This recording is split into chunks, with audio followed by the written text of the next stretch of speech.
नमस्कार दोस्तों, एक बार फिर से स्वागत है आप सभी का आपके अपने YouTube चैनल पर। दोस्तों सवाल है m की पावर 6 प्लस n की पावर 6 इक्वल टू 793 मतलब 793 और n की पावर 3 प्लस m की पावर 3 इक्वल टू 35 और हमें m और n की वैल्यू निकालनी है। सबसे पहले आपको पता होगा a की पावर m और इसकी पावर गुणा में हो n, तो ये होता है a की पावर m इंटू ए की पावर n। अलग अलग लिख सकते हो या ऐसे भी लिख सकते हैं कि a की पावर m को a की पावर n गुणा में एक साथ कर सकते हैं।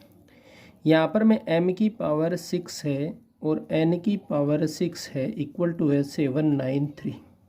इसे लिखेंगे हम m की पावर 3 का होल स्क्वायर प्लस n की पावर 3 का होल स्क्वायर इक्वल टू 793। यहाँ से हम एक बार के लिए मानेंगे कि m का क्यूब इक्वल टू x और n का क्यूब इक्वल टू y। ये वाली इक्वेशन क्या बनेगी, m का क्यूब x होगा तो ये x का स्क्वायर प्लस y का स्क्वायर इक्वल टू 793। इसी प्रकार से हमें एक इक्वेशन दे रखी है m का क्यूब प्लस n का क्यूब इक्वल टू 35। x और y इसमें पुट करेंगे तो ये इक्वेशन हो जाएगी x plus y equal to 35। यहाँ से हम y की वैल्यू निकालेंगे, वो आएगी 35 माइनस एक्स।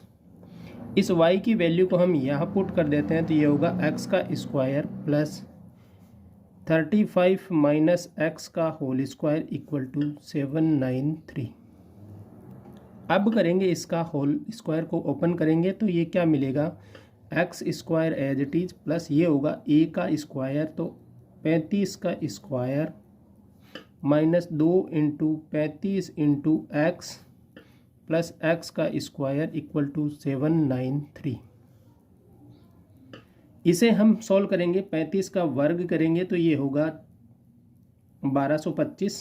तो एक्स स्क्वायर प्लस 35 का वर्ग देखो कैसे करोगे, 35 का वर्ग करना है तो या तो 35 को 35 से गुणा करो या किसी संख्या को अगर वर्ग करना हो और उसके अंत में इकाई का अंक 5 हो तो 5 का 25 लिख देते हैं और इसको एक बढ़ा के गुणा करो तो 3 का 4 से गुणा करेंगे तो 1225। ये मिल गया 1225 माइनस 70x प्लस का हो गया एक्स स्क्वायर इक्वल टू हो गया 793। इनका करेंगे इस तरफ पक्षांतरण, x और x हो गया x का स्क्वायर, x और x 2x स्क्वायर हो गया माइनस का हो गया 70x और ये 1225 में से 793 को माइनस करेंगे। एक बार के लिए मैं इस तरफ लिख देता हूँ 1225 माइनस 793। 3 में से देखो 5 में से 3 गया 2, 12 में से 9 गए तो 3,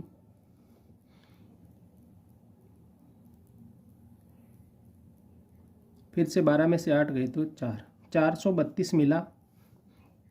ये हो गया 2x square minus 70x plus 432 equal to 0। अब देखो इसमें से 2 कॉमन आ रहा है तो 2 कॉमन लेके काट देते हैं तो ये होगा x square minus 35x plus 216 equal to 0। अब इनके करेंगे क्या, 35 के कुछ ऐसे टुकड़े करो जिससे उनको गुणा करने पर मिल जाए 216। यहाँ पर गुणा करेंगे तो हम देखेंगे एक 27 और 8 कितने होते हैं, 35 होते हैं। इनका गुणा करो तो 8 सत्ते 56, हाथ की 5, 8 दूनी 16 और 5 21, 216 हो रहा है। मतलब इसके 2 टुकड़े होंगे वो 27 और 8 होंगे। माइनस का हमें चाहिए तो माइनस माइनस दोनों हो जाएंगे। 35 के 2 टुकड़े करेंगे, ये इनके टुकड़े नहीं होते, 35 के टुकड़े होंगे 2 ये, तो ये हो गया x square minus 27x minus 8x plus 216 equal to 0। यहाँ से x कॉमन लेंगे तो x माइनस 27 और यहाँ से लेंगे माइनस का 8 कॉमन तो x माइनस 27। 2 मिलेंगे x माइनस 27, एक कोष्टक कॉमन ले लिया, ये हो गया x माइनस 8 इक्वल टू 0। यहाँ से हमें एक वैल्यू मिलेगी कि या तो x का मान ये 0 होगा या ये 0 होगा। तो x माइनस 27 इक्वल टू 0 करते हैं तो x की वैल्यू आती है 27 और x माइनस 8 इक्वल टू 0 करते हैं तो x की वैल्यू आती है 8। जब हम x की वैल्यू 27 लेते हैं तो y की वैल्यू क्या मिलेगी, यहाँ से देखेंगे हमने माना था ये, तो y इक्वल टू है 35 माइनस एक्स। तो 35 माइनस एक्स की वैल्यू 27 करते हैं तो y इक्वल टू मिलता है 8। और जब ये y equal to 35 minus x करते हैं तो y इक्वल टू मिलता है 27। एक बार x की वैल्यू आती है 27, y की वैल्यू आती है 8। जब x की वैल्यू 8 है तो y की वैल्यू 27।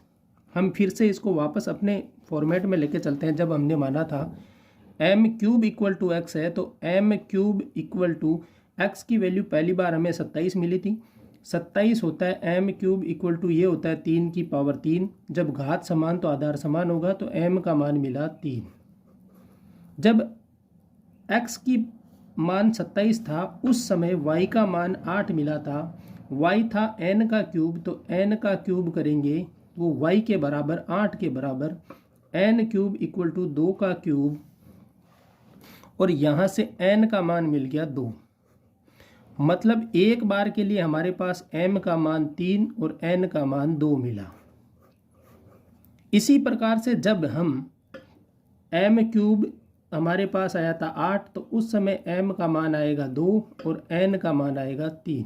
जब हम दूसरा ऑप्शन यूज करेंगे तो उस समय हमें मिलेगा n का मान 3 और m का मान 2।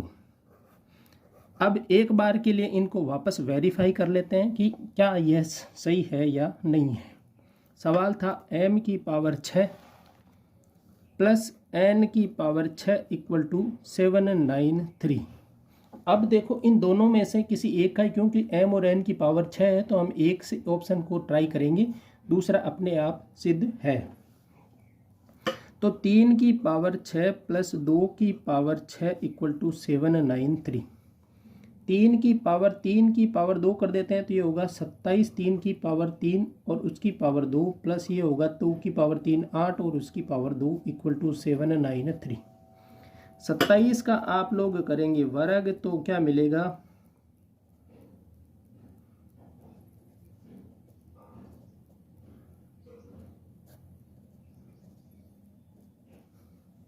सत्ताईस का वर्ग करोगे तो 729 प्लस 8 का वर्ग मिलेगा 64। देखो 9 और 4 13, हाथ की 1 6 7 8 9 और ये 793 जो कि 793 मिल रहा है।